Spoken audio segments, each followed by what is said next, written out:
안녕하세요. 한국의 미래 산업이 정말 중대한 도전에 직면했다는 이야기 많이들 들어보셨죠?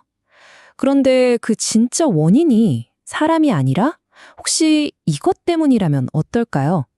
오늘 바로 그 구조적인 문제 한번 제대로 파헤쳐 보겠습니다. 자, 그럼 바로 본론으로 들어가 볼까요? 지금 우리가 마주한 가장 큰 걸림돌은요, 어떤 한 사람이 아니라 바로 그들이 일하는 시스템 그 자체라는 겁니다. 네, 바로 이 한 문장입니다. 문제는 사람이 아니다. 구조다. 이게 반도체에서 원자력까지 지금 한국의 핵심 산업들이 겪고 있는 어려움을 푸는 가장 중요한 열쇠라고 할 수 있죠. 한국의 의사결정 과정을 보면요, 정말 복잡해요. 좋은 뜻으로 만들어진 위원회, NGO, 시민단체, 이런 여러 겹의 심의 구조가 의도와는 다르게 오히려 발목을 잡는 상황이 벌어지고 있는 거죠. 그 결과가 뭘까요? 결정은 한없이 늦어지고 책임은 여기저기로 흩어집니다. 이걸 바로 책임 분산이라고 하는데요. 결국 누가 최종 책임을 지는 건지 애매해지는 거예요. 물론이죠. 환경보호나 사회적 가치 정말 중요합니다. 절대 무시할 수 없죠. 하지만 어떤 국가 전략 산업에게는요, 이 속도가 말 그대로 생명과도 같아요. 바로 이런 분야들이에요. 에너지, 원자력, 반도체, 우주, 방산, AI, 그리고 양자기술까지. 와, 정말 미래를 좌우할 산업들이죠? 이런 산업들은 하루만 늦어져도 세계 무대에서 그냥 뒤처지는 겁니다. 기회를 잃는 거죠. 자, 예를 한번 들어볼까요? 먼저 미래 산업의 심장이라고 할 수 있는 전력, 바로 원자력 에너지입니다. 여기엔 정말 빠르고 과감한 장기 계획이 꼭 필요한데 이 복잡한 의사결정 구조 때문에 몇 년씩이나 지연되는 일이 벌어지기도 합니다. 반도체 산업은 어떨까요? 여긴 뭐 기술 변화가 초 단위로 일어나잖아요. 그런데 공장 하나 짓는데 허가받느라 몇 달이 그냥 지나가 버리면 그 사이에 경쟁국은 벌써 다음 세대 기술로 저만치 앞서가 버리는 거죠. 우주를 향한 경쟁도 똑같습니다. 이건 정말 국가의 모든 역량을 쏟아 부어야 하는 분야인데 여기서 결정이 늦어진다? 그건 그냥 기회를 저 우주 밖으로 날려버리는 거나 마찬가지예요. 그리고 AI나 양자기술 같은 차세대 분야는요, 초반에 누가 우위를 차지하느냐가 거의 전부를 결정한다고 봐도 과언이 아닙니다. 우리가 이리저리 검토하고 있는 동안에 기술 표준은 이미 다른 나라에서 다 정해버릴 수도 있다는 얘기죠. 그렇다면 다른 나라들은 어떨까요? 이런 도전에 어떻게 맞서고 있을까요?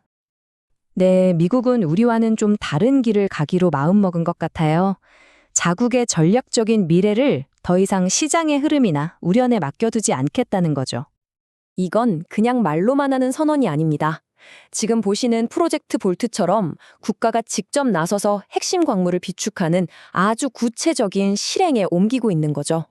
여기서 진짜 중요한 포인트는요, 국가가 직접 게임에 뛰어들었다는 겁니다. 공급망을 확보하고 외부 충격에 대비하는 쿠션 역할을 자처하는 거죠. 모든 걸 시장에만 맡겨두지 않겠다는 강력한 의지 표현이에요. 자, 그럼 해결책은 뭘까요? 누구를 배제하자는 게 아닙니다. 그게 아니고요. 더 효율적으로 일하기 위해서 각자의 역할을 다시 한번 설계해보자는 거죠. 그래서 제안되는 개혁안은 이런 겁니다. 중요한 결정은 국가가 신속하게 그리고 책임감 있게 내리고요. 감시는 그 결정이 이루어진 후에 투명한 사후 검증을 통해 하는 거죠.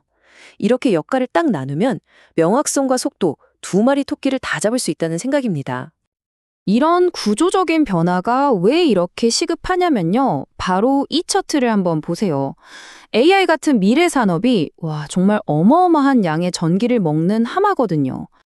이 엄청난 수요를 감당하려면 어떻게 해야 할까요?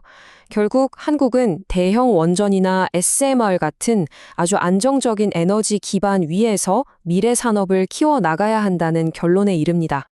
바로 이 사진이 그걸 아주 잘 보여주는 예시죠.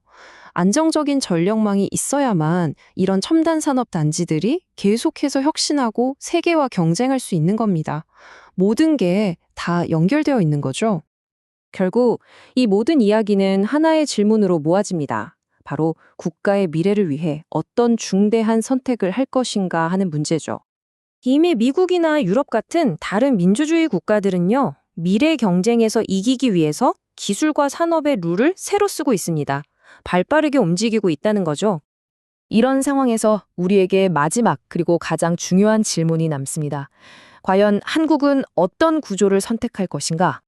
다음 시간에는요, 오늘 이야기한 에너지, 그리고 핵심 광물, 첨단 기술, 이 세 가지가 어떻게 하나의 거대한 국가 전략으로 딱 연결되는지 그 큰 그림을 한번 그려보도록 하겠습니다.